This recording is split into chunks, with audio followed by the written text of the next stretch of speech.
अस्सलाम वालेकुम। Programme night addition में हम आपको खुशामदीद कहते हैं। नाजरीन, हम सब ने देखा कि इलेक्शन 2018 में एक बहुत बड़ी अपोजिशन सामने आई। धांधली को लेकर नज़रियाती और सियासी इख्तलाफात के बावजूद उन जमातों ने इलेक्शन कमीशन के बाहर एहतजाज भी किया, जिसे ना तो पाकिस्तान पीपल्स पार्टी की क़यादत ने संजीदा लिया और ना ही नून लीग की क़यादत ने। फिर उसके बाद स्पीकर का जब इंतखाब हुआ, उस इंतखाब के बाद वज़ीर आज़म के इंतखाब पर हमें ये इत्तेहाद बिल्कुल नज़र नहीं आया, बिल्कुल ये हवा में तहलील होता हुआ दिखाई दिया। लेकिन अब सदारती इंतखाब जब 4 सितंबर को होने जा रहा है, इसको लेकर अपोजिशन अलायंस एक बार फिर से ग्रैंड होने का दावा कर रहा है और अपना सदारती उम्मीदवार लाने की तगदौ कर रहा है। लेकिन अभी तक अपोजिशन इत्तेहाद जो है ये किसी नाम पर इसमें इत्तफाक राय नहीं हो सका है। हुकूमती जमात तहरीक इंसाफ ने तो आरिफ अलवी को सदारती उम्मीदवार के लिए नामजद कर दिया है, लेकिन हिज़्ब इख्तलाफ की जमातों ने एतजाज़ एहसन के नाम को लेकर इसमें कशमकश जारी है। नून लीग एतजाज़ एहसन के नाम को बिल्कुल सपोर्ट करने पर तैयार नहीं है। सवाल यह है कि एक ऐसा इत्तेहाद है जिसमें किसी एक नाम पर अभी तक इत्तफाक नहीं हो पा रहा है। क्या अभी भी अपोजिशन जमातें अपने अपने ज़ाती मफाद को लेकर इस अलायंस का हिस्सा बने हुए हैं, और क्या इस बार ये जो ग्रैंड अलायंस है हुकूमत को टफ टाइम दे सकेगा सदारती उम्मीदवार पर, या पहले की तरह तितर बितर हो जाएगा? हिज़्ब इख्तलाफ की जमातों के इत्तेहाद में इत्तफाक की कमी तो एक तरफ, सदारती इंतखाब के नंबर गेम्स की अगर बात करें, अगर इसमें आज़ाद उम्मीदवार इस इत्तेहाद में शामिल हो जाएं, ना भी हों तो तहरीक इंसाफ को इसमें बढ़तरी हासिल होगी। तो फिर क्या अपोजिशन इत्तेहाद सिर्फ अपना जोर दिखाना चाहता है, और अब की बार ये हिज़्ब इख्तलाफ की जमातें कितनी देर तक इकट्ठी रहेंगी, इनका मुस्तकबिल क्या है, इस पर भी बात करेंगे। दूसरी जानिब नए पाकिस्तान की सेनेट में भी तब्दीली आ चुकी है। तहरीक इंसाफ के शिबली फराज कायदे ऐवान और राजा ज़फ़रुल हक कायदे हिज़्ब इख्तलाफ नून लीग की जानिब से मुकर्रर हो चुके हैं। क्या अपोजिशन इत्तेहाद जो कि सेनेट में अक्सरियत में है, क्या वो आने वाले वक्त में सेनेट में मज़ीद तब्दीली लाएगा? जबकि खबरें ये भी आ रही थी कि नून लीग और पीपल्स पार्टी में शायद कोई इस तरह की डील हो जाए कि नून लीग पाकिस्तान पीपल्स पार्टी के उम्मीदवार को सदर के लिए सपोर्ट करे और बदले में फिर पीपल्स पार्टी जो है नून लीग को चेयरमैन सेनेट लाने में मदद दे। और ये खबरें भी सामने आई थी कि नवाज शरीफ साहब ने अपनी जो पार्टी है उनमें ये कहा भी था कि इस तरह आप कोशिश करें, ये मशवरा भी दिया था कि चेयरमैन सेनेट लाने के लिए आप पीपल्स पार्टी से इस तरह की कोई डील करें। इस पर भी हम बात करेंगे। दूसरी जानिब नाज़रीन, अदलिया और इदारों के एहतराम का वावेला करने वाली जो पाकिस्तान पीपल्स पार्टी की जमात है, इनके शरीक चेयरमैन आसिफ अली जरदारी और इनकी हमशीरा फरियाल तालपुर को FIA का जो मनी लॉन्ड्रिंग केस है, इसमें चौथी बार FIA ने तलब किया है, लेकिन अभी तक वो एक बार भी FIA के सामने पेश नहीं हुए हैं और FIA हुकाम के अहकामात को वो संजीदा नहीं ले रहे हैं। क्या वजह है कि पीपल्स पार्टी जो है वो इन केसेस को सुधारने के बजाय मजीद बिगाड़ रही है? अगर आसिफ अली जरदारी और फरियाल तालपुर इसमें मुलविस नहीं है, जैसा कि उनकी पार्टी की जानिब से भी कहा जाता है, तो FIA हुकाम के सामने पेश होकर अपनी बेगुनाही को साबित क्यों नहीं किया जा रहा? प्रोग्राम के आखिरी हिस्से में हम इसको भी डिस्कस करेंगे। प्रोग्राम में मेरे साथ स्टूडियो से ज़फ़र हिलाली साहब और इस्लामाबाद स्टूडियो से हमें ज्वाइन कर रहे हैं डॉक्टर शाहिद मसूद, सीनियर तज्ज़ियाकार। मेरे दोनों मेहमानों का बहुत शुक्रिया। डॉक्टर साहब, मैं आपसे शुरू करती हूँ। बहुत शुक्रिया, आपने हमें टाइम दिया एक लंबे अरसे के बाद।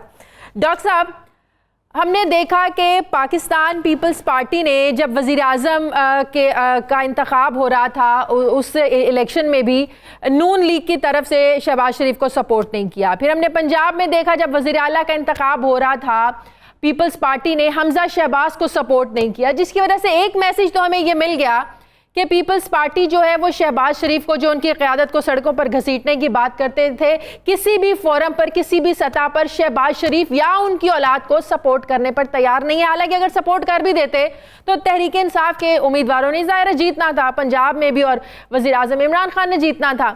लेकिन अब जब सदारती उम्मीदवार का टाइम आ रहा है, एक तो इन पर इत्तफाक नहीं हो रहा, और अगर नून लीग एतजाज़ एहसन को सपोर्ट कर भी देती है, तो अगर नंबर गेम्स की बात की जाए इलेक्टोरल कॉलेज के मुताबिक, तो PTI इत्तेहाद के कुल वोट हैं 346, ऑपोजिशन अलायंस के हैं 320, आज़ाद वोटर्स की तादाद है 23।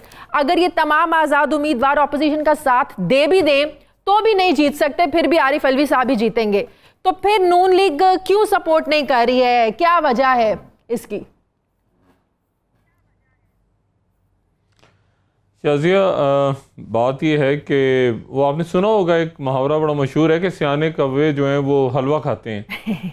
तो इस वक्त जो है वो सियाने कव्वे इस्लामाबाद में बैठ के हलवा खा रहे हैं और बड़ी भारी भरकम शख्सियात, एयाज सादिक साहब के घर आप देखें, उनके पता पार्लियामेंट लॉज में अपना तो नहीं पैसा खाते, वो गवर्नमेंट के इदारे खा रहे होंगे सारे जनाब, 2 वज़राए आज़म हैं, गिलानी साहब हैं जनाब, पता नहीं राजा परवेज अशरफ, शहरी रहमान, एहसन इकबाल, या मौलाना फजल रहमान, इन्होंने लाना था जरदारी साहब को।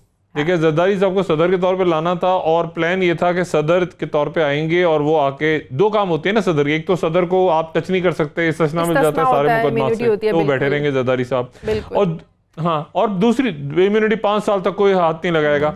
और दूसरी बात ये थी कि वो हुकूमत का काम ब्लॉक कर सकते हैं। देखिए 18वीं तरमीम में ये है कि वजीर आजम जो भी मशवरा दे सदर उस पर पाबंद है अमल दरामद करने का, लेकिन सदर चाहे तो उसको रोक भी सकता है उस पर कि जी फलाने आदमी को आप जरा दोबारा नजरसानी के लिए भेज दिया, तंग किया, फलां किया। तो ये सारा प्लान बना के बैठे हुए थे। अभी धबड़दूज हो गए आखिर में जाके, क्योंकि FIA तेज हो गई बीच में। FIA ने वो छापे वापे मार के अनवर मजीद को, उनके बेटे को पकड़ लिया। ये अनवर मजीद तो पिछले मेरे ख्याल से कोई 3 साल 2-2.5 साल से पाकिस्तान घूम रहे थे, और जरदारी साहब को ये तासुर था और वो आगे भी तासुर दे रहे, मेरी डील हो गई है, मेरी NR हो गई है। भाई देखो अनवर मजीद आता है कराची, घूम के चला जाता है, कोई हाथ नहीं लगाता। एक दिन अनवर मजीद आया और धबड़दूज पकड़े गए अपने बेटे के साथ। अच्छा, अब ये अनवर मजीद जो हैं, अनवर मजीद की शुगर मिले कहां से आ गई? शुगर मिले जरदारी साहब की। अनवर मजीद उनके फ्रंट मैन है, और अनवर मजीद के आगे फ्रंट मैन है मुराद अली शाह। मुराद अली शाह जब बने थे चीफ मिनिस्टर तो उनकी अप्रूवल दुबई में बैठ के अनवर मजीद ने की थी। तो मुसीबत यह है कि अब वो जो आज तो शाजिया वहां से असला निकला है, यानी मनी लॉन्ड्रिंग का केस शुरू हुआ और खत्म का हो रहा है मनी लॉन्ड्रिंग, जिसको हम अपने आखिरी सेगमेंट में रखते हैं। FIA के साथ कौन थी? सदारती उम्मीदवार को जरा पहले हम जरा डिस्कस कर ले। मनी लॉन्ड्रिंग का पूरा हमारा एक चंक है, उस पर हम डिस्कस करेंगे कि क्या इसके पीछे सारी कहानी, क्यों ये पेश नहीं हो रहे। सदारती उम्मीदवार में क्या खेल खेला जा रहा है? सदारती उम्मीदवार कोई था ही नहीं ना, कोई ज़हन में था ही नहीं। एतजाज एहसन जो हैं उनको, भाई एतजाज एहसन ने कोई इस्तेशना लेनी थी, और एतजाज एहसन का नुक्ता क्या बना रहे मुस्लिम लीग नून वाले कि जी इन्होंने मियां नवाज शरीफ साहब को पनामा के अंदर ये कहा और बेगम कुलसूम नवाज साहिबा को ये कहा। भाई एक मिनट, तो मुस्लिम नून का कैंडिडेट कौन है? भाई मुस्लिम लीग नून का भी तो कोई उम्मीदवार होना चाहिए था ना, कोई मौलाना साहब का उम्मीदवार भी तो होना चाहिए था, कोई ANP का भी तो होना चाहिए था, कोई जमात इस्लामी का। इन सब के उम्मीदवार कौन थे? ये तो गालियां दे रहे हैं, बुरा भला कह रहे हैं एतजाज एहसन को। भाई इनका अपना उम्मीदवार और कौन था? एतजाज एहसन के मद्दे मुकाबिल कोई दूसरा नाम तो होगा ना, तो दूसरा नाम तो है ही कोई नहीं। मुस्लिम लीग नून का कौन सा नाम है? मुस्लिम लीग नून हम एतजाज को नहीं मानेंगे तो किसको मानेंगे भाई? वो कह रहे हैं यूसुफ रजा गिलानी को ले आए, आप सामने उनको सपोर्ट कर देंगे। मुकम्मल ओहो, यूसुफ ऐसी यूसुफ रजा गिलानी बेचारा क्या करेगा? यूसुफ रजा गिलानी को ऐसी वो मतलब फजूल बातें करते हैं लोग बिल्कुल। असल बात यह है कि इनका, मैं तो हमेशा से कहता रहा हूं मुखमुखा। देखें शहबाज शरीफ ने, यानी शहबाज शरीफ ने नहीं कहा था सड़कों में घसीटूंगा, पेट फाड़ के पैसा निकाल के लाऊंगा, तो जरदारी साहब ने बुरा माना आज तक? मुझे बताएं, सपोर्ट नहीं किया ना, एक मैसेज तो उन्होंने दे दिया कि उनको वज़ीर आज़म के इंतखाब में सपोर्ट नहीं किया, हमजा को सपोर्ट नहीं किया, वो तो एक मैसेज दे दिया ना उन्हें, आपको सपोर्ट नहीं करेंगे हम किसी भी फोरम पे। नहीं, उस वक्त देखें जरदारी साहब ने जिस दिन सपोर्ट नहीं किया उस दिन तक जरदारी साहब समझ रहे थे कि मेरा कोई डील हो गई, NR हो गया। जिस दिन सपोर्ट नहीं किया अगले दिन अनवर मजीद पकड़ा गया। देखिए ना, ये तो उसके बाद पिक्चर चेंज हुई है ना। अब मुझे बताएं 10 दिन से बिलावल किधर है? भाई बिलावल ही नहीं सामने आ रहे। बिलावल पार्लिमानी लीडर थे, बिलावल कहां आपको नजर आ रहे हैं किसी मीटिंग के अंदर? फिर जरदारी साहब सामने आ गए। जरदारी साहब, मुसीबत ये है कि किसी ने जरदारी साहब को जाके पता नहीं कौन किसने कहा कि सर आपकी डील हो गई है, आपके मसले हल हो जाएंगे, आप यूं करें, आप यूं करें, आप यूं करें। वो करते गए आखिर में जाकर ठुस, कोई उम्मीदवार है ही नहीं। एतजाज एहसन के को तो इन्होंने इसलिए रखा था कि उसके ऊपर नंबर गेम करेंगे कि अच्छा देखो ये ऐसे होगा ऐसे होगा, आखिर में जाके जरदारी साहब अपने पेपर जमा करा देंगे। बिल्कुल मैं आपको ये खबर और बिल्कुल मैं क्लैरिटी के साथ बता रहा हूं। अच्छा। क्योंकि 2008 में ऐसे हुआ था शाजी, ये बात मैं पहले भी कह चुका हूं। 2008 में जब मुशर्रफ साहब का दौर था, जरदारी साहब सदर नहीं बने थे उस वक्त। जरदारी साहब ने नवाब शाह या लाड़काना से MNA के कागजात जमा करा दिए। अच्छा, और उसके बाद कागजात जमा करा के थोड़े दिन बाद वापस ले लिए। जो मजलिस शूरा का रुकन बन सकता है, यानी कौमी असेंबली का, वो सदर भी बन सकता है। अच्छा, कुछ अर्से के बाद वो सदर के लिए आ गए सामने। तो उन्होंने अब उनको बिल्कुल उन्होंने कहा कि यार ये तो बड़ा जबरदस्त मौका आ रहा है, नंबर भी है, डील भी हो गई है, मैं MNA से रिजल्ट के आराम से जाके सदर उधर बैठ जाऊंगी। लेकिन फिर वो FIA की जो हरकत पे आई है उस वजह से वो शायद पीछे हट गए। कोई सदर का उम्मीदवार नहीं है। मैंने मुस्लिम लीग नून के आदमी लोगों से पूछा, वो कहते हैं जी हमें तो मैंने कहा यार किसको बनाएंगे आप सदर, आपका भी तो कैंडिडेट होना चाहिए ना। अब वहां क्या सूरत हाल है कि एक भाई अब वो बन गया कायदे हिज़्ब इख्तिलाफ, उसने अपने बेटे को बना दिया सूबाई असेंबली का कायदे हिज़्ब इख्तिलाफ शहबाज शरीफ ने।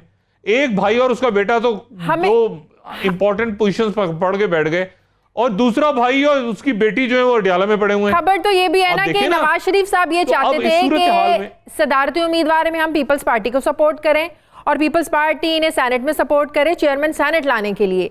ये अंदर खाते इनकी बातें भी हो रही थी और ये गेम भी चल रही थी। शायद इस पर अभी कोई इम्प्लीमेंटेशन नहीं हो सके। मुझे ब्रेक लेने दें। हिलाली साहब आपकी तरफ भी आती हूँ, प्रोग्राम छोटे से ब्रेक का वापस आते हैं ब्रेक के बाद।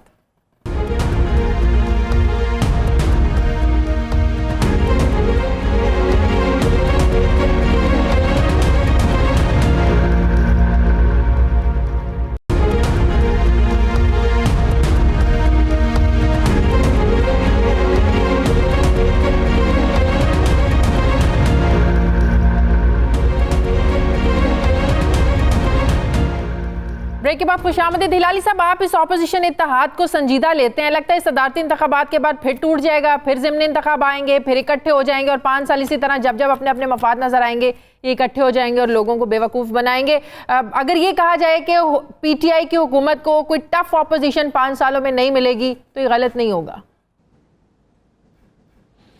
मेरे ख्याल में ये सही बात है जो आपने कहा, मगर फिर ये भी कहना पड़ता है कि हो सकता है कि फिर इकट्ठे हो गए और काफ़ी स्ट्रांग हो जाए, इनका कुछ पता नहीं है। इसलिए शाजिया कि ये जो इलेक्शन होने वाला है, हालांकि इनके कैंडिडेट्स पे एग्रीमेंट नहीं हुआ है, हाँ। मगर एक लिहाज से हो गया था। ये एक्चुअली खेल ये था, जैसे डॉक्टर साहब ने इंडिकेट किया कि एतजाज़ एहसन को एक वो कहते हैं स्टॉकिंग हॉर्स, माने उसको आगे करेंगे, मगर ये दौरान में एक एक को टेस्ट करेंगे। ख़ास तौर पीपीपी जानना चाहती थी कि ये पीएमएलएन जो है वो किस हद तक कोऑपरेट करेंगे। मिसाल के तौर पे अगर वो कुछ उनको नरमी लगती तो फिर मेरे ख्याल में वो कहते चलो रज़ा रब्बानी को ले लो। आखिर आपका फेवरेट कैंडिडेट जो है पीएमएलएन का पीपीपी से वो है रज़ा रब्बानी, जैसे हम सब जानते हैं। सपोर्ट कर रही थी नून लीग, पहले भी उन्होंने सपोर्ट किया था। हाँ, और आस्ते से जब उस पे अगर राजी हो जाते तो फिर जैसे डॉक्टर साहब ने कहा, आसिफ जरदारी साहब अपना कैंडिडेट भेज देते तो कहते कि भाई यार अगर इस पे राजी है तो फिर मेरे पे भी राजी हो जाओ। नून लीग रज़ा रब्बानी के नाम पर इतनी जल्दी मुत्तफिक क्यों हो जाती है? इसलिए कि वो उनको इतने रज़ा रब्बानी उतना ही नफरत है एक इदारे से जितना नून लीग का हो है। यही एक है, this is the only thing in common, और कुछ नहीं है। उतना ही उसको नफरत है एक इदारे से जितना नून लीग को है। दूसरी बात शाजिया, अगर वापस तो जब ये नहीं हो सका, और दूसरी चीज आपने नोटिस किया होगा कि जब इलेक्शंस होने आते हैं और की रोल पीपीपी का होने लगता है तो फिर उसको एक नोटिस चले जाती है कि आपको शायद कोर्ट के आगे अपीयर करना होगा। तो वो भी इस नाइस रिमाइंडर जरदारी साहब को कि भाई और भी प्रेशर्स हैं और वो प्रेशर जो है वो बढ़ सकते हैं। तो मेरे ख्याल में अब देखिए जरदारी साहब का एक मोटो है जो मैंने पहले भी बताया था, मैं फिर जिक्र करूं कि वो कहते हैं कि सीक्रेट बैलेट जब होता है तो उधर तो पैसे चलते हैं, और जब पैसे चलते हैं तो उनको पता है एवरी मैन, उन्होंने कहा है एवरी मैन, वो कहते हैं हैज अ प्राइस, और साथ साथ वो कहते हैं कि आई एम प्रिपेयर्ड टू पे इट, या आई कैन अफोर्ड टू पे इट। तो देखिए ये जो है ये प्रेसिडेंशियल इलेक्शन, ये अगर आप थोड़ा सा हमारा कॉन्स्टिट्यूशनल हिस्ट्री स्टडी करें, ये 58(2)B के तरह है। 58(2)B भी जो है, अगर उधर से आप वोट खरीद के एक वोट ऑफ नो कॉन्फिडेंस भी मूव कर सकते थे, जैसे 1988 में उन्होंने 1988 में कोशिश की थी असगर खान केस में, और उसके बाद भी जी बिल्कुल। तो मेरे ख्याल में ये सब पॉसिबिलिटीज थे, मगर कुछ हो गया, और वो हम जानते हैं क्या हुआ। अगले सेगमेंट में जब आप आएंगे शायद वो हो गया है। कुछ हुआ है कि जरदारी साहब का कैंडिडेट अब तो वो बन ही नहीं सकते, it's too late for that. और इत्तेफाक जो होना था शायद रजा रब्बानी पे वो ना हो पाए, इसलिए कि मेरे ख्याल में इस वक्त गवर्नमेंट एंड एलाइज जो हैं वो काफ़ी ये हैं, 205 हैं मुस्लिम नून, सॉरी 374 हैं PTI, MQM और इंडिपेंडेंस, और इन लोग जो हैं PPP, N और 12 इंडिपेंडेंट जो हैं, अगर उनको भी मिला दें फिर भी जैसे आपने शुरू में कहा था, they do not have the number. बिल्कुल, मेरे अपना ख्याल में ये अच्छा प्लान बन रहा था, फिर ये नोटिस आ गया अपीयर करने के लिए, फिर एक जी तो ये बहुत सारी चीजें वेंट रॉन्ग। सही डॉक्टर साहब, अगर देखा जाए तो ये प्रेसिडेंशियल जो इलेक्शन है ये ओहदा सिर्फ एक सिंबॉलिकली अगर इसको कहा जाए तो इससे ज्यादा अब कुछ नहीं है।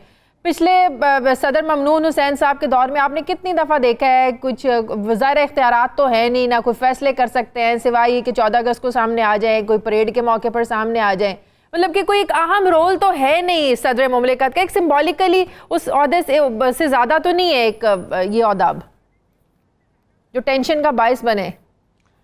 शाजिया बंदे बंदे पे डिपेंड करता है ना।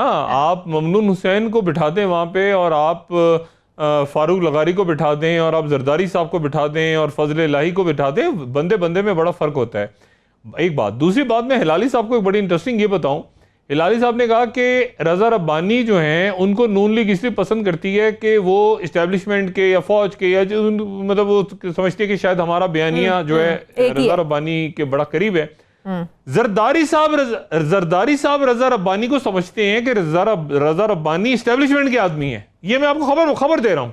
अच्छा। जरदारी साहब जो हैं वो इतनी आपको शायद याद हो, हिलाली साहब हाँ मैं आप ये उलट हो गया हाँ। और आपको शायद याद हो, रब्बानी को मत बताएं रज़ा रब्बानी को ये नहीं बताए, मुझे माफ करिए, मुझे पता है रज़ा रब्बानी उसको अच्छी तरह जानता हूँ, और मुझे पता है कि आसिफ जरदारी उसको इतना नहीं चाहता, मगर मैं नहीं समझता it is because of that. बहरहाल चले हाँ ठीक है, उसके और रीजन है, ठीक है, लेकिन मेरा पॉइंट ऑफ व्यू है कि वो समझते हैं कि ये जो है ना बस ये कोई अजीब सा है, और मैं मतलब पसंद नहीं करते वो। इसी तरह जरदारी साहब इत्तेजाज एहसन को मैं ये नहीं कहूँगा पसंद नहीं करते, जरदारी साहब इत्तेजाज एहसन से नफरत करते हैं, नफरत, ये मैं लफ्ज इस्तेमाल कर रहा हूं, नफरत करते हैं। और आपको मैं ये देखें 2000 आपको याद होगा 2008 में जो इलेक्शंस हुए थे, उन इलेक्शंस में अदलिया बारी तहरीक चल रही थी, आपको याद होगा इत्तेजाज एहसन ने हिस्सा नहीं लिया था इलेक्शंस में, और इत्तेजाज एहसन हर प्रोग्राम में आके कहते थे कि जी वो बेनजीर भुट्टो का जो कत्ल हुआ है वो सिम तलाश करें, याद है आपको जफर इलाही साहब, वो सिम तलाश करें, सिम किधर चलेगी, सिम किधर। तो बात यह है कि रज़ा रब्बानी को भी पसंद नहीं करते जरदारी साहब बिल्कुल पसंद नहीं करते इत्तेजाज एहसन को। वो जैसे आपने कहा ना वॉर गेमिंग कर रहे थे कि मैं देखता हूं यार कितने लोग इधर से उधर आ जाते हैं। और एक और आपको इंटरेस्टिंग खबर बताऊं शाजी और जफर भाई और बाकी नाजरीन के लिए, कि कई PTI के लोगों से भी राब्ते में थे जरदारी साहब, या PTI के जो इत्तेहादी, देखें अक्रॉस द बोर्ड जब अकाउंटेबिलिटी होगी तो हर पार्टी की होगी, PTI के भी लोग, इधर के भी लोग। तो जरदारी साहब ने अपना खेल डाला हुआ था कि देखो बात सुनो, मैं ऐसा मुझे डालो, मैं बैठूंगा, मैं इस तरह ब्लॉक करूंगा, जितने यानी एंटी इमरान खान वोटर्स हैं या जितने भी उनके वो सारे इत्यादि, वरना आपका ख्याल है ये सारे चुन्ने मुन्ने काके हैं जो रात को बैठे हुए हैं, ये जो बैठ के यहाँ पर इनसे उम्मीदवार नहीं, ये आखिरी लम्हे पे, ये मैं माजरत के साथ वो लफ्ज़ से मारूं, ये जबरदस्त हो गए सारे, आखिरी मरहले पे जाके ठुस, इनके पास कोई बंदा ही नहीं है कि किसी बंदे को अनाउंस करे रात के नहीं सुबह 11 बजे टाइम खत्म हो रहा है कागजात नामजदगी का, और 2 दिन के बाद 2 दिन रह जाएंगे जिसमें उनकी चेकिंग होगी, और परसों लग गए मनी लॉन्ड्रिंग केस। अब मुझे बताएं, सुबह जरदारी साहब कागजात अगर नामजदगी 11 बजे उन्होंने FI में जाना है, 12 बजे टाइम खत्म हो रहा है कागजात का, और परसों FI कह देगी 1 मिनट ठहर जाए जी, हमने तो ये हमें असला मिला है, हमें कागज मिले हैं, तो वो कहां से कौन से कागजात है नामजदगी, ये आखिरी मिनट पे वो कहते हैं ना अल्लाह इज द बेस्ट प्लान, और ठुस हो गए सारे। अब बैठ के सोच रहे क्या करें। लेकिन डॉक्टर साहब अगर ये डील हो जाए तो फिर तो दोनों का फायदा है, किसी को अगर एक ये डील हो जाए, ममनून हुसैन को ले आओ यार वापस, जिसका मशवरा नवाज शरीफ साहब दे रहे थे कि हम आपको सदारती इलेक्शन में सपोर्ट करेंगे, आप हमें चेयरमैन सेनेट लाने में मदद करें, अगर ये डील दोनों जमातों के दरमियान हो जाते फिर तो दोनों जमातों का फायदा है।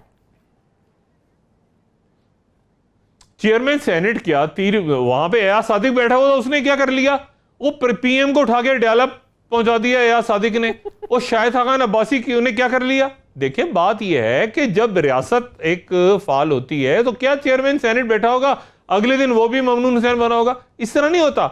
यहां पीएम को उठा के फेंक दिया अदालतों ने और एहतसाब ने। सेनेट में मेजॉरिटी का मतलब यह है कि आप कवानीन बना सकते हैं, तरमीम कर सकते हैं, जो पीटीआई के भी हाथ पैर बंधे हुए हैं। नहीं कुछ नहीं कुछ ये देखें, करप्शन में डूबे हुए लोग हैं, केसेस खुले हुए हैं, डरे सहमे लोग हैं, हर एक जाके कोने में वादा माफ गवाह बना हुआ है। वो समझ रहा है मेरी सेटिंग हो जाए, ये दूसरा जहन्नुम में जाए, मैं किसी तरह बच के निकल जाऊं। अब मसला ये है कि इतने डरे सहमे करप्ट लोग हैं, इनको तो एक क्या मैं कहूं, इनको तो आप 2 घंटे बगैर एसी के बिठा दें, ये तोते की तरह बोलने शुरू हो जाते हैं। ये डरे सहमे करप्ट बदमाशिया के लोग हैं। इनके अंदर ये कौन सा इनकलाब, ये इनकलाब ला रहे थे, यो हो इनकलाब फ्रांस आ रहा था। जफर अली साहब आपकी तो तारीख पे गहरी नजर है, इनकलाब आ रहा था। आप याद करें पूरे मुल्क में करोड़ों लोगों ने निकलना था, एक छोटा सा एक कमरे में वो पता नहीं 11-12 पता नहीं 15 पार्टियों के अहम लीडरान बैठ के रात के 12 बजे तक बैठे हुए हैं कि सदर कौन बनेगा। वो कह रहे तू बन जाओ, कह रहे तू बन जाओ, तू बन जा, नाम ही नहीं किसी को समझ में, कह रहे हैं मेरी जान छोड़ो। अब मसला ये है कि अजीबो गरीब मामला है। अच्छा मौलाना साहब हमारे इंतहाई मोहतरम है, मौलाना फजलुर रहमान, उनके दिल के अंदर ये आरजू है कि मैं सदर बन जाऊं, लेकिन मसला ये वो कह नहीं पा रहे, सपोर्ट कर रहे हैं जो पीपल्स पार्टी नाम दे रही है। अब वो नून लीग के नाम को सपोर्ट नहीं कर रहे, वो कह रहे हैं ठीक है तो पीपल्स पार्टी वो मौलाना सब मैंने कहा ना सब फंस गए हैं, बुरी तरह से फंस गए हैं। और परसों जो है वो FIA पता चला वो रेफरेंस आ गया नैब, देखे ना नैब ने इतराज उठा दिया। ये हुआ है ना बलूचिस्तान के अंदर, गवर्नर बलूचिस्तान के हुआ ना, नाम आया साथ ही नैब ने कहा रेफरेंस है, वो PTI का बंदा तो जरा ब्रेक में आके बात ये है कि इन्होंने पता चला कि PTI नॉमिनेशन करने से पहले तहकीक क्यों नहीं करते। मुझे जरा ब्रेक लेने दें, वापस आ जाने एक छोटे से वक्फे के बाद।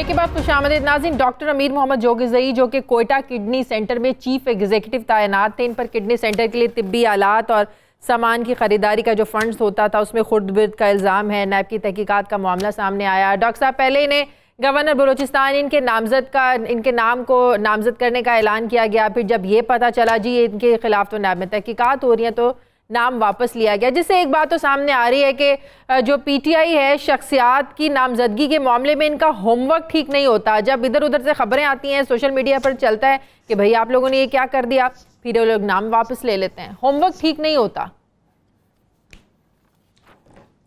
नहीं शाजिया देखें, एक बात तो ज़हन में रखें ना कि PTI है कोई रिश्ता कराने वाली बुआ तो नहीं है ना, कि वो लक्षण उसके क्या हैं, उसका चाल चलन कैसा है, लड़के का लड़की का, वो पूरा चेक करके मतलब मोहल्ले से पूछ के रिश्तेदारों। ये तो जरूरी है। नहीं डॉक्टर साहब ये तो जरूरी है, जितनी आप तब्दीली की बातें करते हैं।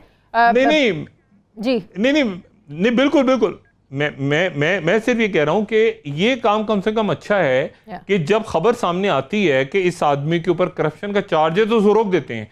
दूसरी पार्टियों में, मैं PTI की वकालत बिल्कुल नहीं कर रहा, दूसरी पार्टियों तो पता चले ना कि ये चोर है, उचक्का है, इस पे कातिल, इसने वो कहते हैं सियासी मुकदमात बने, उसको अच्छे से अच्छा ओहदा दे दो। ये नहीं देखे ना, कम से कम यहां पर आपने बात की कि जी उस पर रेफरेंस है, उन्होंने रोक दिया, ये तो कम से कम अच्छा किया ना। अब बाकी सारे ये करप्शन है, वो चोरियां क्यों हुई हैं, पैसा बाहर पड़ा हुआ है, अपार्टमेंट्स बने हुए हैं, कुछ नहीं है जी, सियासी इल्जाम हंस रहे होते हैं, क्या ठट्टे लगा रहे होते हैं। तो बात ये है कि PTI को एहतियात करनी चाहिए, बिल्कुल एहतियात करनी चाहिए। और मेरा ख्याल है अब चूंकि हुकूमत में इमरान खान साहब, इसलिए उनको एक नैब से और बाकी अदारों से क्लियरेंस रिपोर्ट लेनी चाहिए अब, और उसके बाद नॉमिनेट करना चाहिए ताकि इस तरह की एम्बेरसमेंट ना हो।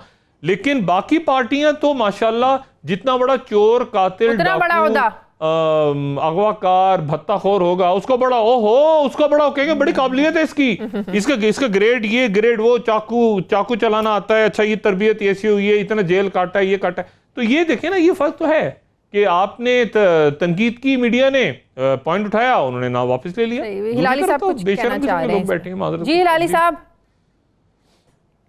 नहीं, मैं इस बात पे क्या कहूँ। मेरे ख्याल में कि अमूमन अगर किसी को आप पोस्ट भी करते हैं लाइक एन एम्बेसडर, आप सब इदारों से पूछते हैं भाई इसके खिलाफ कुछ है। अगर मिनिस्टर बना रहे हैं that's much more important then ambassador, उससे बहुत ज़्यादा अहम है। उनसे पूछा करें और अगर आपको नो NOC मिल जाए उनको अपॉइंट कर दें। ये कोई ज़रूरत नहीं है, ये इन लोगों को कुछ प्रोसीजरल पता ही नहीं है ब्यूरोक्रेसी चलती कैसे है। अब इन्होंने जो लोगों को अपॉइंट किया है, एक दिन शायद उस पर भी आप बात करें। मैं तो हैरान हो गया हूँ इनके जजमेंट पे, इनके जजमेंट और कॉम्पिटेंस पे। ये तो ऐसा लगता है कि इनमें और दूसरे गवर्नमेंट में कोई फर्क ही नहीं है। वही लोग हैं जिन्होंने इनको की पोस्ट में लाया। खैर, ये हमारा टॉपिक आज का नहीं है। शाहजिया, आप जब रेड पे, ये जो खुशकी पे रेड हुआ है, इसके बारे में मैं कुछ कहना चाहूंगा। अगर आप समझती हैं कि ये मौका है तो मैं कह देता हूं। प्लीज। देखिए शाहजिया, 33 शुगर मिल्स हैं सिंध में। ओमनी ग्रुप जो जरदारी साहब का ग्रुप है, वो 16 शुगर मिल्स उनके हैं, 33 में से 16। और ये 16 मिल्स जो हैं ये सब लोन्स पे लिए गए हैं सिंध बैंक से। भाई, ये लोन्स कौन सैंक्शन करता है? ये गवर्नमेंट का बैंक है। गवर्नमेंट के लोग गवर्नमेंट के बैंक से अपने आप से लोन सैंक्शन करके मिल्स लेते हैं और ये पैसे उनके पास किधर आएंगे वापस देने के लिए, या डाउन पेमेंट? क्या ये इन्होंने पैसे बनाए? कैसे बनाए? क्या ये ब्लैक मनी है? तो मैं जानना चाहता हूं कि ये अब तक ये क्यों नहीं आया? आज तक ये बात नहीं आई। ये तो 10 साल हो गए उनके। पहले 5 मिल जो लिए गए थे ओमनी ग्रुप, मेरे ख्याल में वो 1990 में लिए थे। उधर भी उस वक्त कोई तो पूछता भाई ये पैसे क्यों आए? कोई नहीं पूछता, इसलिए कि वो जो दूसरे लोग हैं वो भी यही कर रहे थे। मगर ये जो इंटरवेंशन आया मुशर्रफ का, इधर क्यों नहीं इधर इंक्वायरीज हुए? आपको पता है कि ये कागजात जो मिले होंगे, मेरे ख्याल में उनसे ये भी पता चला होगा कि शुगर केन ग्रोअर्स जो हैं 1 साल से उनको पैसा नहीं दिया गया। अगर आप उज़ैर बलोच का कन्फेशन पढ़ें तो उसमें तो वो साफ सुथरा कहा हुआ है कि मेरा काम ये होता था कि लोगों को जाके थ्रेटन करने और उनको कहें कि ये मिलें बेच दो। अब कहा जा रहा है आज कि गवर्नमेंट इश्यू हथियार पाए गए हैं खोशकी के मिल में। भाई, पहले तो अगर हेडक्वार्टर्स कंपनी का कराची में है तो इनके कागजात खोशकी के क्यों हैं? आपने इंटेरोगेशन करके ये सब निकाला है, ये अनवर मजीद के उससे और शायद उसके बेटे से। तो भाई, ये जो हेडक्वार्टर्स में होना चाहिए ना, पेपर्स नहीं है। इसलिए नहीं है कि वो डरते हैं कि उधर रेड हो जाए, वो पकड़े जाए, तो खोशकी में रखो। मैं ये जानना चाहता हूं, बहुत सारे गवर्नमेंट्स आए, इंटरम, केयरटेकर, सब चीज, किसी को इतनी हिम्मत नहीं हुई कि जाके पूछें कि ये कैसे हो सकता है कि 16 आउट ऑफ 33 मिल्स एक ग्रुप का है और उनके हाउ दे परचेस्ड, पैसे किधर से आए, उसका क्या एक्सप्लेनेशन है? अगर है तो पूछिए सिंध बैंक से कि भाई तुम्हें किसने इजाजत दी कि इनको लेंड करने के लिए? और 1 साल तक ग्रोअर्स को पैसे नहीं मिले हैं शाजिया। ये तो आई एम सॉरी, ये तो इट जस्ट शोज यू कि किस नेच पे हम आ गए हैं। और डॉक्टर साहब, अनवर मजीद की गिरफ्तारी के बाद अब लग रहा है कि जरदारी साहब और फरियाल तारपुर साहिबा के गिर्द घेरा और तंग हो रहा है। 4थी बार उनको FIA ने तलब किया लेकिन पेश नहीं हुए वो। शाजिया, पहले तो जो ज़फ़र अली साहब ने बात की है ना बहुत सी अपॉइंटमेंट्स में, मैं इससे एक जुमला कहूँ, मैं बिल्कुल उनकी बात से मुत्तफिक हूँ कि बेशुमार ऐसी अपॉइंटमेंट्स हो रही हैं इस गवर्नमेंट में अभी तक जिनके ऊपर नैब के केसेस हैं जो कि आने वाले दिनों में जिन पे तनाज़ात खड़े होंगे। और इसीलिए मैंने कहा कि बहुत ज़रूरी है इमरान खान साहब के लिए कि वो सबसे रिकॉर्ड मंगा के सबका चेक करें और फिर अपॉइंट करें मुख्तलिफ ओहदों पे लोगों को। एक बात। दूसरी बात जो हिलाली साहब ने बात की ना असले की, सरकारी असलहा निकला है, प्राइवेट नहीं निकला। यानी इसका मतलब ये हुआ कि पुलिस का असला है और पुलिस के असले से आप बेगुनाह लोगों को मार के ये शो करते कि पुलिस मुकाबले में मारा गया है, वो मुलाजमीन जिनको सरकारी असला पकड़ा गया है। एक बात। दूसरी बात यह है कि ये जो प्रोसेस पूरा चल रहा है इसमें आप ये देखें कि FIA के साथ रेंजर्स भी थी वहां पे। यानी FIA ने अपने साथ रेंजर्स को, क्योंकि इसका मतलब है खतरा था कि अंदर से भी कोई हंगामा आराई हो सकती है, गोलियां वोलियां चल सकती हैं। तो ये आप समझें कि एक पहली दफा गालिबन मेरे सामने कोई ऐसा वाकया है गुजरे सालों में कि अंदरून सिंध रेंजर्स ने और FIA ने कोई छापा मार के गिरफ्तारियां की हैं मुलाजमीन की। इससे पहले तो कराची में ही था सारा सिलसिला। और दूसरी बात देखें, अदारे एक दूसरे के साथ कोऑपरेट कर रहे हैं, यानी FIA ने रिक्वेस्ट की होगी और FIA परसों जिस दिन ये पेश करेगी पूरी रिपोर्ट, एक तो ये कि देखते हैं कि जरदारी साहब और फरियाल साहिबा आती हैं कि नहीं। 4 नोटिस जा चुके हैं। जी हाँ, 4 मेरे जैसा कोई आदमी हो या जफर हिलाली जैसा 2 के ऊपर गिरफ्तार करती है FIA, 2 नोटिस पे आप ना जाएं, तीसरे पे गिरफ्तार कर लेते हैं वो। कल चौथा नोटिस पेश हो रहा है, देखते हैं कि वो आते हैं नहीं आते। अगर नहीं आते, पीछे क्या वजह है? कि FIA पे कोई प्रेशर है? आप तो इदारों को आजाद करने की, मजबूत करने की बात की है खान साहब ने। या तो आ जाएंगे, अल्लाह करे आ जाएं, वरना वो बीमारी का सर्टिफिकेट भेज देंगे। देखिए ना, जरदारी साहब एक सर्टिफिकेट आ जाएगा, फरियाल तालपुर साहिबा क्या करेंगी? सर्टिफिकेट तो एक ही तरफ, दोनों को बुलाया हुआ है ना, उनका भी आ जाएगा, शर्जील मेमन का भी, अनवर मजीद का भी। ये इनमें सही कौन है? हनीफ अब्बासी साहब बीमार हैं, कैप्टन सफदर सही, उनको गिरफ्तार तो किया ना, सबको गिरफ्तार तो किया ना, हनीफ अब्बासी भी जेल में है। तो ये तो बीमारी कबलस गिरफ्तारी है ना, जैसे जमानत कबलस गिरफ्तारी होती है। इन्होंने कहा बीमारी कबलस गिरफ्तारी डाल दो पहले ही डाल दो कि इससे पहले गिरफ्तार हो जाओ। लेकिन असल बात जो है वो ये है कि परसों मनी लॉन्ड्रिंग की रिपोर्ट पेश होगी, उससे अगले दिन NRO का केस लगा हुआ है। और NRO का केस, जफर हिलाली साहब याद करें पिछले NRO के केस में क्या बात हुई थी अदालत में। अदालत ने पूछा था फारूक नाइक साहब से कि ये बताइए कि आपके जो मोक्कल हैं उनकी मुल्क में और बाहर, मुल्क से बाहर कितनी जायदादें हैं। तो उसके ऊपर इन्होंने कहा था कि जी वो मोहतरमा छोड़ के गई हैं। तो अदालत ने कहा था कि मोहतरमा बेनजीर भुट्टो को ना लाएं आप दरमियान में, और आप चाहते हैं कि हम बच्चों को भी अलग अलग नोटिस इशू करें। तो उस पर फारूक नाइक साहब ने भी फरमाया था NRO केस में कि जी आप अपने दायरे से बाहर जा रहे हैं। तो अदालत ने कहा था कि हाँ, इस मुकदमे में हम अपने दायरे इख्तियार से आगे भी जा सकते हैं। परसों NRO लगा हुआ है, उसके बाद मेमो गेट लगा हुआ है, और मेमो गेट में हुसैन हक्कानी कह रहे हैं कि भाई मैंने जो कुछ किया वो तो मैंने जरदारी साहब के कहने पे किया, मैंने मेमो लिखा नहीं लिखा, वीजे इशू किए नहीं।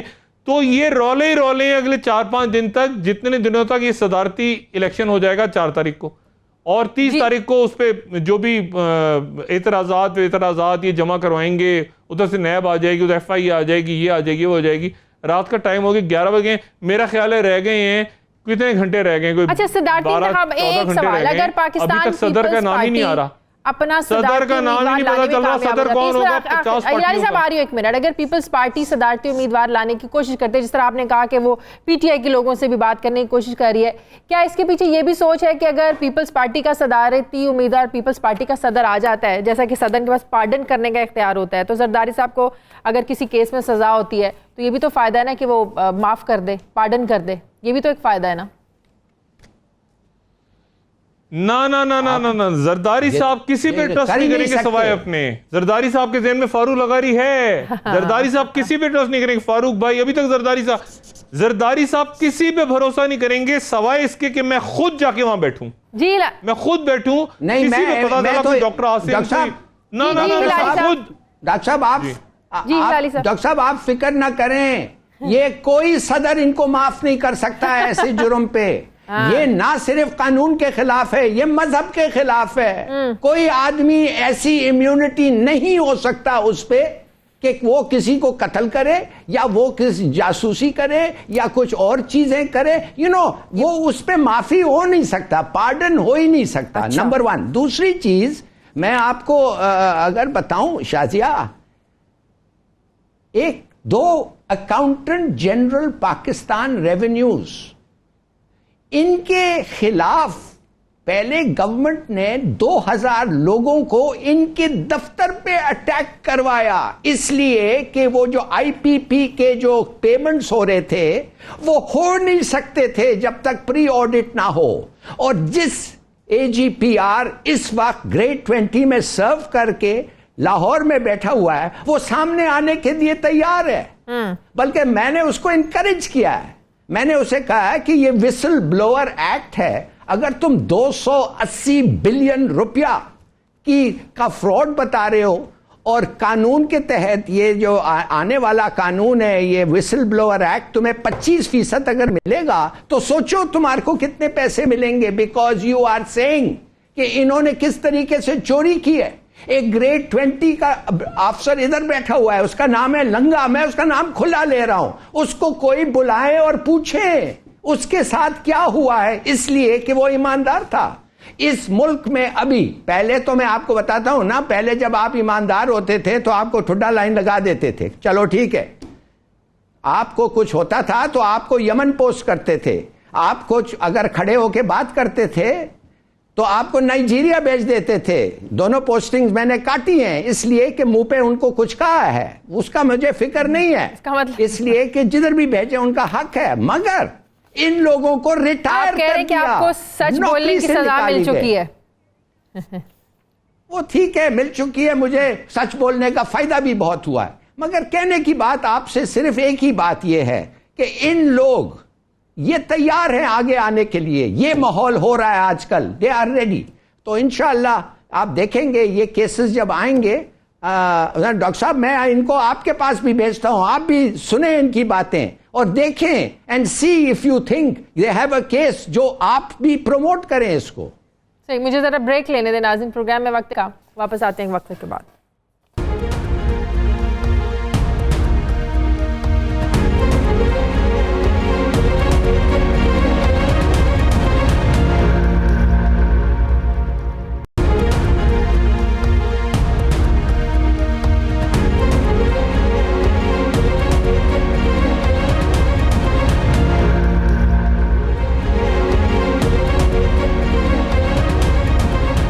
ब्रेक के बाद खुशामदीद। डॉक्टर साहब, तहरीक इंसाफ के लिए जहां बहुत बड़े बड़े चैलेंजेस भी हैं, बड़े बड़े इन्होंने ऐलानात भी किए हैं, वहां पर जहां पर एवन फील्ड फैसले में नवाज शरीफ, मरीम नवाज ये लोग सज़ा भी काट रहे हैं। बरतानिया में जायदाद जब्तगी का भी एहतसाब अदालत ने हुक्म दिया था, लेकिन जब बरतानिया और पाकिस्तान के दरमियान जायदाद की जब्तगी का कोई मुआहदा नहीं है तो ये भी एक बहुत बड़ा चैलेंज होगा। आप नहीं समझते तहरीक इंसाफ के लिए कि ऐसे फैसलों पर तहरीक इंसाफ की हुकूमत की पॉलिसी क्या होगी, उन मामलात पर जिनमें कुछ दोनों ममालिक के दरमियान मुआहदात नहीं है, मुआहदे नहीं है, कैसे अमल करवाएगी तहरीक इंसाफ की हुकूमत?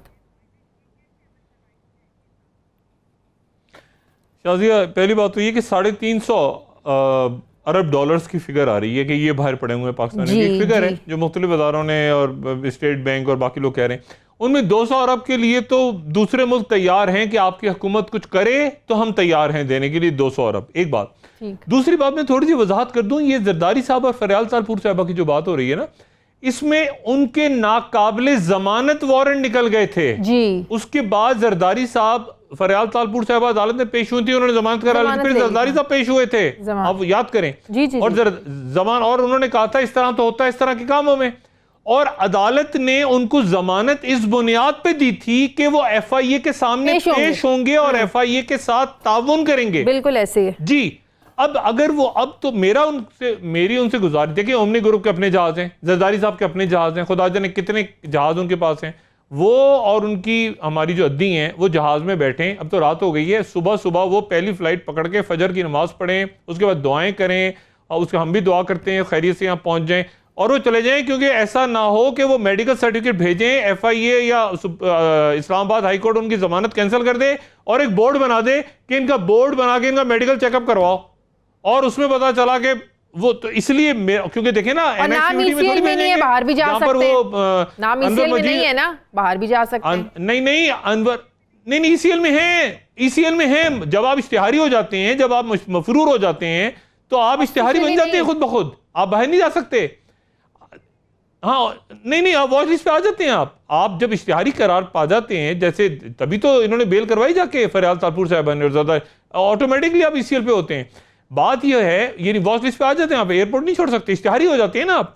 मसला ये है कि वहां मेडिकल बोर्ड बन गया। अब ये मेडिकल बोर्ड कोई वो NICVD थोड़ी है, कराची का कौमी अदारा है अमराज कल्ब, जहां पे अनवर मजीद को और हुसैन लवाई साहब को रखा हुआ है, और जिसके जो डायरेक्टर हैं वो नवीद कमर के भाई हैं डॉक्टर, और वो रोज उनको 10 नई बीमारियां बता देते हैं। बात यह कि मेरा ख्याल है जरदारी साहब को आ जाना चाहिए सुबह, और कानून नाफिज करने वाले इदारों के सामने पेश होना चाहिए, ताउन करना चाहिए सारा कुछ, और ये बताना चाहिए कि ये शुगर मिले किसकी है, ये अनवर मजीद की नहीं है शुगर मिले। ये अनवर मजीद तो फ्रंट मैन है, और अनवर मजीद का फ्रंट मैन है मुराद अली शाह। तो बात यह है कि जरदारी साहब जाके वहां पर कलमा पढ़ के सारा कुछ करके या तो डैम फंड में डाल दें, अपनी सारी जो डैम बन रहे हैं उसमें ये सारी डोनेट कर दें, शुगर मिलें, या ये सारा जो पैसा है इसका बता दें। वो तो देखें सारा वादा माफ बन चुके हैं। अब्दुल गनी मजीद हैं, वो कौन है उनका बेटा, वो अनवर मजीद उधर पड़े हुए हैं, सारा रिकॉर्ड तो है।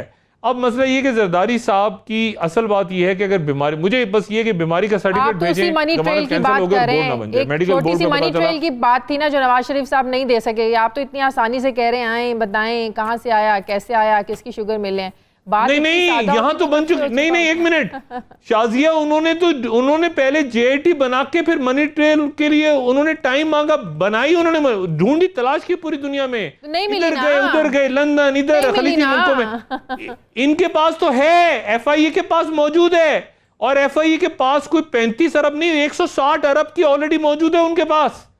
उनके पास एक एक चीज, यहां से हाजी हारून ये दुबई के होटलों में बैठता था, ये फोन करता था, ये मनी चेंजर, ये होटल के फ्लोर, एक एक चीज। इन्होंने जो लैपटॉप पकड़े हैं उसके हुसैन लवाई के और ये अनवर मजीद के, उन लैपटॉपों की बेसिस पे तो छापा पड़ा है आज, एक एक चीज मौजूद है उनके पास, वादा माफ गवाह बन चुके हैं। ये जो अदालत सुप्रीम, आपका क्या ख्याल है सुप्रीम कोर्ट में जो गवाहान पेश हुए हैं, वो जो खातून थी जो कहती है मेरी 35,000 रुपए तनख्वाह और 1 अरब रुपया निकला मेरे अकाउंट में से, सुप्रीम कोर्ट में गवाहान पेश हुए हैं, वो बसों में बैठकर आए हैं, जाली अकाउंट, सारा का सारा केस बना हुआ है।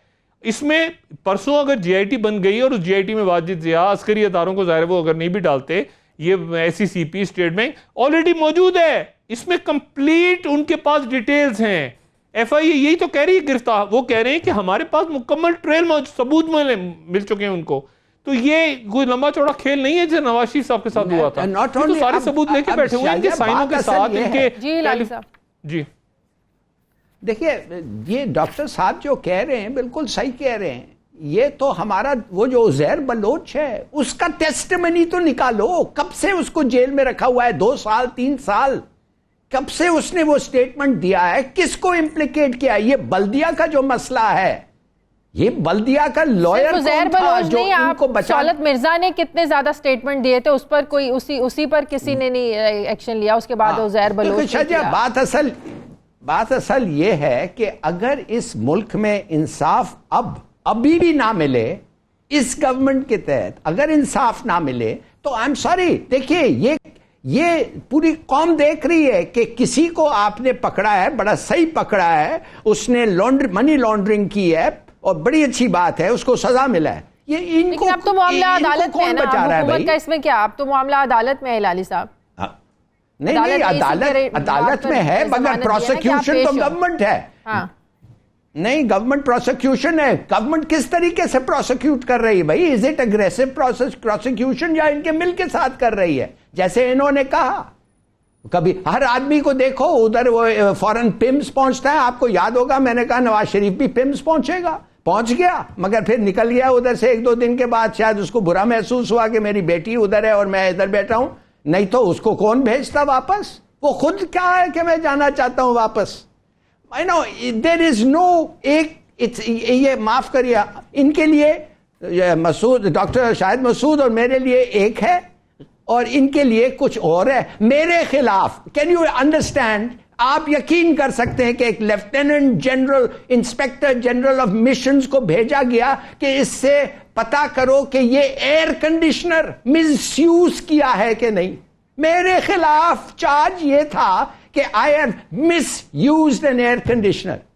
वो मेजर जनरल निशात आए कैन यू इमेजिन, इन्वेस्टिगेट करें और कहने ही शुड नॉट बी इन्वेस्टिगेटेड, इसको तो अवार्ड मिलना चाहिए, ये इतना अच्छा काम कर रहा है। मैं सिर्फ, देखिए अपना डंडोरा पीटना बेकार है, मैं सिर्फ ये एग्जाम्पल देना चाहता हूं कि हमारे लिए एक कानून है, इनके लिए एक कानून है, ये कब खत्म होगा? और अगर इमरान खान के वक्त ये नहीं खत्म होगा तो फिर कभी नहीं होगा। ठीक है, बहुत शुक्रिया ज़फ़र हिलाली साहब। डॉक्टर शाहिद मसूद साहब हमारे साथ थे। प्रोग्राम का वक्त खत्म हो गया। प्रोग्राम के लिए आप फीडबैक दीजिए। मुझे इजाज़त दीजिए, अल्लाह हाफ़िज़।